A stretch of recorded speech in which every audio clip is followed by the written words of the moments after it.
Selamat siang para netizen dimanapun kita berada. Salam inspirasi bagi kita semua. Pendukung Jokowi pecah kongsi. Kenapa Bang kok mengatakan seperti itu begitu? Karena kita lihat saja realitasnya bahwa orang-orang para influencer yang kemudian dibawa oleh Jokowi begitu kan ya ke IKN nampaknya tidak muncul sedikit pun hari ini. Ketika IKN yang dianggap pertanda mangkrak dan bahkan anggarannya diblokir ya oleh Prabowo, nampaknya tidak nongol. Jangan-jangan ini menyelamatkan diri masing-masing. Ngeri bos, ngeri. Ini ada satu pernyataan saya kutip begitu kan dari Partai Sosmed ya. Saya kutip dari Partai Sosmed. Mengatakan begini. Pendapat kami tidak berubah tentang IKN, tapi jijik saja melihat orang-orang yang dulu menerima keuntungan materi dari proyek-proyek IKN, lalu seakan teriak-teriak anti IKN bahkan merasa ditipu. Jika ya Murtado ya sudah kenal mereka begitu, merasa ditipu balikin uang rakyat, uang bayaran yang dia terima selama Jokowi berkuasa. Sanggup. Sudah mulai pecah kongsi. Sudah mulai saling bongkar masalah soal bayaran. Ngeri nih bos. Karena apa? Karena ternyata influencer yang kemarin diborong oleh Jokowi untuk meninjau IKN, ternyata apakah ini bayaran atau tidak? Nah, ini yang mesti kita lihat ya. Sekarang sudah saling bongkar. Justru para influencer yang kemudian dibawa oleh Jokowi ya, banyak sekali influencer, para artis juga dibawa oleh Jokowi. Tapi sampai sekarang tanpa satupun yang nongol bela masalah IKN. Justru Partai Sosmed sendirian yang kemudian membela itu. Apakah sudah lupa pada kulitnya atau bagaimana? Secara realitas bahwa masih banyak orang-orang yang masih mempertanyakan begitu kan ketika IKN ada influencer sampai nginep-nginep di situ begitu kan di IKN, bahkan makan malam di situ begitu kan. Ya, ini kan menunjukkan bahwa IKN itu ya benar-benar sudah di depan mata. Artinya tidak mangkrak pada waktu itu begitu. Tapi kelihatan sekarang, kemana orang-orang sekarang ini? Jadi ini dipertanyakan begitu kan ya sekarang ya. Ya kata Partai Sosmed, "Oi, balikin uangnya, oi." ini agak lucu di situ begitu. Jadi saya kira ya hanya hiburan-hiburan aja sih sebenarnya. Prabowo sudah tahu dalam situasi dan kondisi ekonomi lagi terpuruk hari ini bahwa mungkin jangan dipaksakan dulu lah IKN. Mau dilanjutkan silahkan, tapi ya untuk sekarang mungkin ambisi dari seorang Prabowo bagaimana ya program-program besar begitu seperti makan siang bergizi gratis membutuhkan ratusan triliun.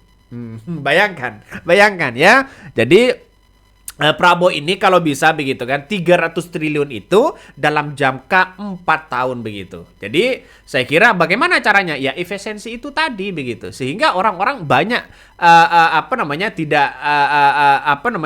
efisiensi itu mulai dari IKN dan sebagainya. Lantas bagaimana dengan orang-orang yang kemudian ya dari Partai Sosmed di situ begitu kan soal bayaran itu?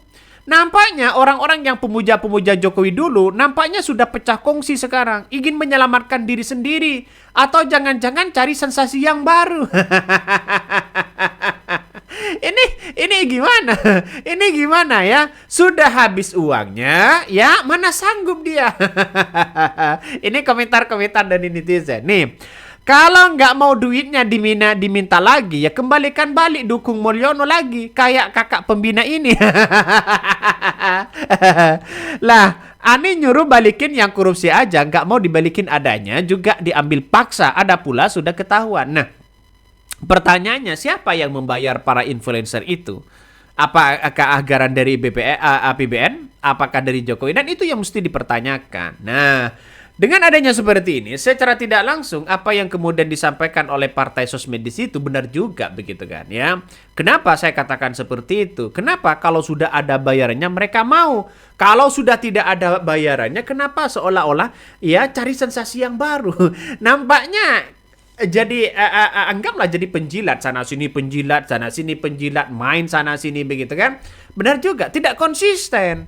Memang politik dalam dunia politik apakah seperti itu? Ya, fanatik boleh-boleh aja. Tapi beda dukungan boleh-boleh aja, silakan.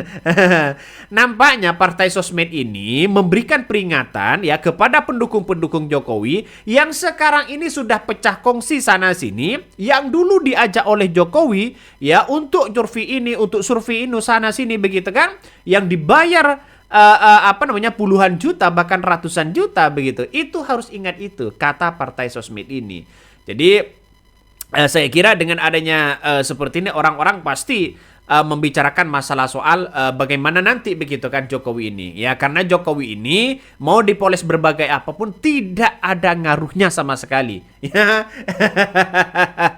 Makanya kalau banyak orang yang datang ke rumah Jokowi, bersalaman dengan Jokowi, foto dengan Jokowi, hal yang biasa itu. Jadi jangan-jangan ya merupakan settingan. Jangan-jangan bisa saja. Desetting sana sini agar apa? Ya agar junjungannya itu dikira punya dampak positif. Justru dengan adanya seperti ini ya pasti Prabowo tertawa. Kok ada ya mantan presiden kok masih kayak gitu.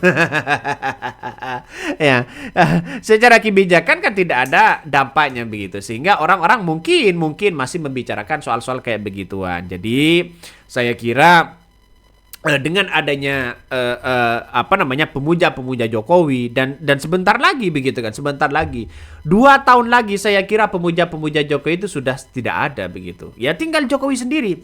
Kenapa? Ya karena tidak punya pengaruh begitu kan. Di tahun 2029 itu pindah haluan. Kalau kita berpatokan sebagai pemuja-pemuja Jokowi, berpatokan kepada Jokowi terus, maka langkah di tahun 2029 akan mati dia. Ya, dalam artian ya ruang kebebasan, ruang geraknya mereka mati begitu. Sehingga apa yang terjadi? Ya harus loncat sana, loncat sini, loncat sana, loncat sini. Itu dalam dunia politik. Tidak heran ketika para influencer hanya dibayar 1 kali misalnya begitu kan ya. Lalu kemudian mereka pindah sana pindah sini, begitu banyak di situ begitu kan.